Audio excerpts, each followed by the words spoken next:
Hello, I'll be doing the chapter reading for Mountains Wanted by Phoebe Alexander.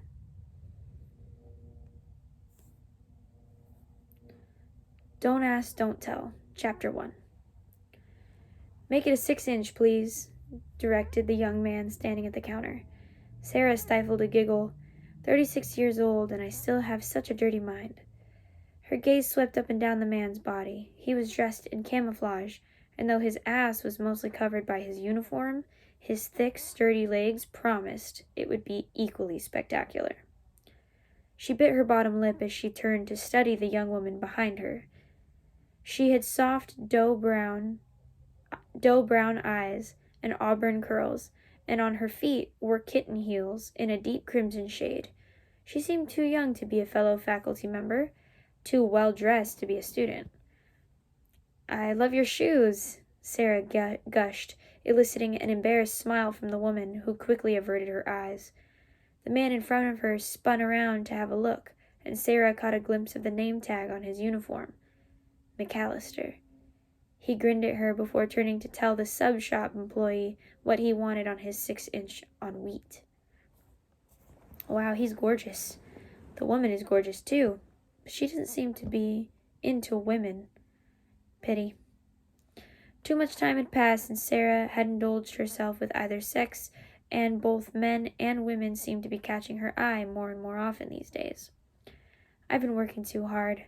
She placed her sandwich order and watched the soldier push his way out the glass door. "A 7-inch would be perfect for me." She stifled another laugh at that thought. Sarah stepped out into the hot September sun with her lunch.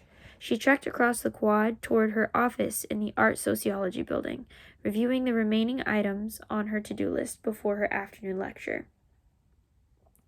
No matter how hard she tried to focus on work, thoughts about ending her dry spell crept in.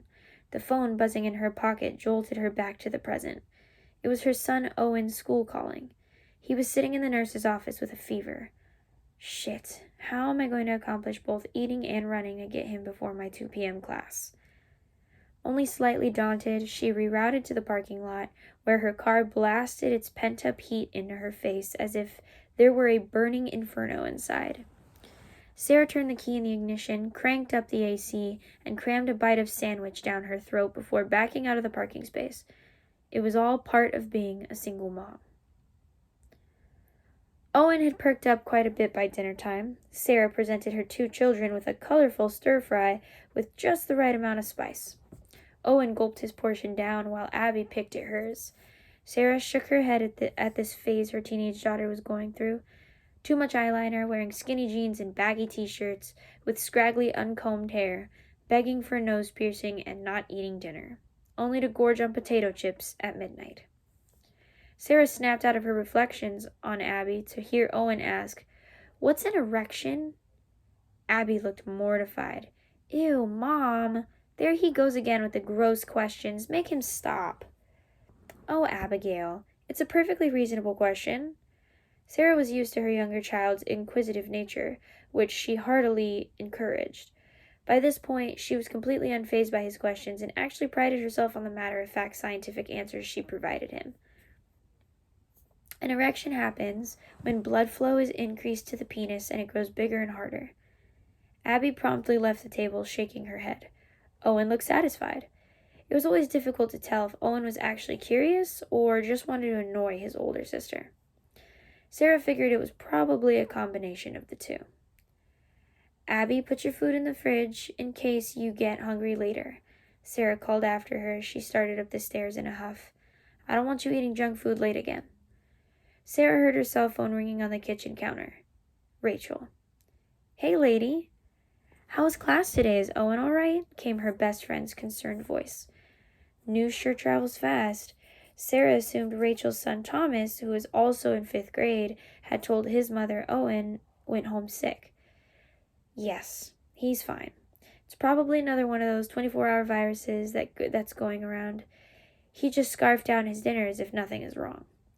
I don't have a class till 12 tomorrow, so I'll just see if my mom can watch him in the afternoon. What's new with you?" "I want to do something this weekend. I'm insanely bored, and I need to get laid." Sarah laughed.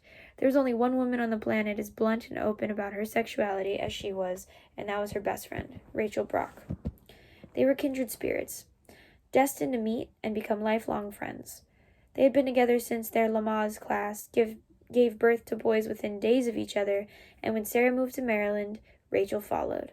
It was almost like having a spouse, except they didn't live together. "Girl, you always need to get laid," Sarah giggled. "I heard there's a new club in D.C. I've been wanting to check it out. Or you could come with me to this house party I was invited to at the beach," Rachel suggested. The beach. Oh, that's a 3-hour drive. "I don't know, Rachel. It's pretty far. I have a lot of work to catch up on this weekend. My senior seminar has their annotated bibliographies due on Friday."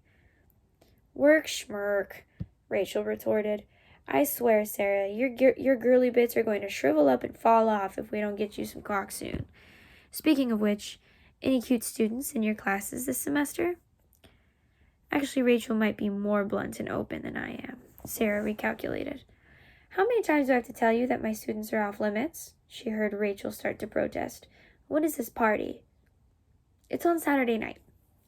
I have a big lecture on Friday evening. Let's see how I feel after that, okay?" Sarah conceded. "Why are you giving a lecture on a Friday night?" "Oh, it's really more of a panel discussion than a lecture. It's part of the university's fall curriculum series, Current Issues in American Politics. This one's on the military's Don't Ask, Don't Tell policy. I'm going to talk about sexuality in the military." "That sounds hot," Rachel laughed. "Sex and military men, two of my faves." "Why am I not surprised you think it's hot?" Sarah said sarcastically. The memory of McAllister from the sub shop immediately flashed into her mind. "Okay, listen. I'm going to go clean up from dinner. Text me later, okay?" "Will do, sugar lips," Rachel replied. A house party, Sarah thought as she began to clear the dishes from the table. It's been a long damn time. On Friday, Sarah was relieved when she finally arrived home after her long day. Her cozy bungalow with the warm golden and amber walls and the beautiful wood floors felt like an embrace when she crossed the threshold. She loved having a sanctuary away from the craziness of the Beltway traffic and the noise of campus. She wanted to raise her children in a nurturing atmosphere, so she'd done everything possible to make her home feel like a nest for her 2 baby birds, even though they were hardly babies anymore. She'd also done research about how a child's environment impacts their behavior and ability to learn. She was the crazy mom who stood at the paint counter at Lowe's debating whether cinnamon apple or nutmeg spice would be the homier color for the kitchen walls. She hurried to change her clothes, hating that she had to leave again as soon as she got dinner on the table for Owen and Abigail. Otherwise, she'd be late for her Don't Ask, Don't Tell panel event. She didn't imagine it would be very well attended. I mean, seriously, how many students are going to voluntarily attend on a Friday night? She pondered. An hour later, she shuffled down the sidewalk toward the auditorium. The sun was sinking in the west, and the trees silhouetted against the glowing clouds created a little stinging tear in the corner of her eye. Sarah was generally optimistic, but every once in a while, just a bit of melancholia crept in, no matter how hard she fought it. Beauty often stirred those passions inside her, leaving her wishing she had someone to share it with. She shrugged away the tear, trying to clear her head to focus on her lecture notes. Several uniformed military types were milling around outside the hall where the lecture would take place, relatively unremarkable due to the proximity of the university to several military bases as well as the topic of the lecture. Sarah had more than a passing curiosity about military life, and particularly the sociological aspects of it. She'd never really been close to anyone who served, but she had studied deployment-related post-traumatic stress disorder, and as part of her research into homosexuality and bisexuality, she had examined the Don't Ask, Don't Tell policy. That was the focus of the panel tonight.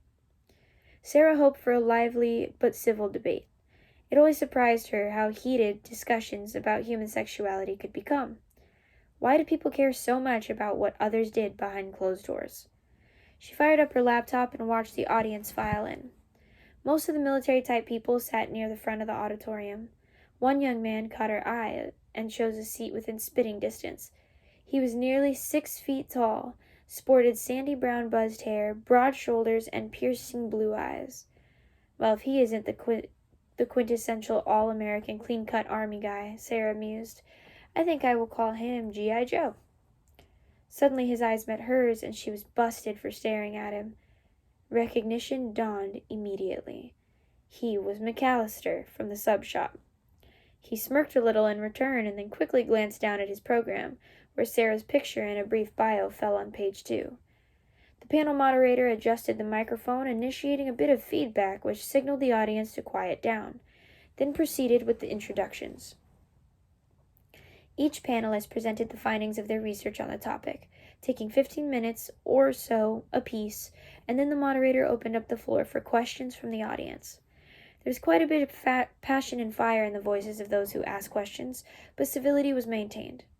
Sarah was relieved. She was particularly proud of her response to one older, retired veteran who was adamant he wouldn't want to serve alongside a gay man in combat. With all due respect, Sarah remarked, let's say your life is on the line in the heat of battle. Would you rather have a gay soldier who is 100% focused and loyal to his fellow soldiers by your side, or a straight soldier whose mind is nowhere near the battlefield? The truth of the matter is, people have the ability to be professional and put their recreational and sexual desires aside when needed. The ability has absolutely nothing to do with sexual orientation. It has everything to do with integrity and work ethic. There was applause when she finished. The discussion wrapped up around 9 p.m., and Sarah began to gather up her belongings. Some of the panelists were sticking around to further debate with audience members, but she wanted to get home to her children. She walked down the stairs and began heading up the aisle when G.I. Joe, McAllister, stepped up into her path. Dr. Lind, he said formally, apparently not recognizing her from earlier in the week at the sub shop. I appreciated your response to the vet earlier, but I wondered if you had any personal experience serving in the military. I found when hunkered down in close quarters with my fellow soldiers that I don't want to be distracted by thinking one of them is checking me out. He seemed as if he was prodding her for a specific response, testing her. As the corner of his lips turned up into a fuller version of the smirk he'd given her earlier, she realized how incredibly good-looking he was. He was definitely older than her traditional-age students, but still young, perhaps late 20s. He projected an air of confidence, a presence. No, I haven't had the honor of serving. She honestly couldn't recall what else he'd said. She was so distracted by his full lips and straight white teeth, not to mention the mischievous gleam in his icy blue eyes. She forcefully gained her composure. Please call me Sarah. She extended her hand. He firmly shook it. I'm James McAllister. Nice to meet you. I'm an instructor in the ROTC program, and I require my students to attend tonight. I was interested in the research you did on homophobia among military personnel. I've heard a lot of that bullshit throughout my years in the service. He suddenly looked a little embarrassed. I'm sorry, please excuse my language, he added sheepishly. She wondered if he meant her research was bullshit or the homophobia itself was. No need to censor yourself around me, Sarah offered. I'd love to talk to you about your experience sometime, not to mention hear your own thoughts about the don't ask, don't tell policy. It's a hot topic these days, and the media's having a field day with it. She gave him another once-over, which set her wheels turning. Maybe over coffee or something? James flashed his all-American grin even more broadly than before. That would certainly be interesting. Interesting good or interesting bad? Sarah's eyebrows rose as she leaned toward him expectantly, a posture that showed interest and openness. Her fascination with nonverbal communication would often cause her to stop mid-thought to analyze the position, angles, and gestures her body was exhibiting. She couldn't help but notice how close together they were standing. I believe things are good if they're interesting, James explained with a wink. I like the way you think, Sarah smiled, and fished through her bag for a business card. She scrawled her cell phone number on the back and handed it to James, this time studying his hands, as he tucked the card into the pocket of his uniform, his eyes never leaving hers. At that moment, a flash of lightning struck her mind, a brilliant image of those broad tan fingers gliding over her, gripping her. Thank you.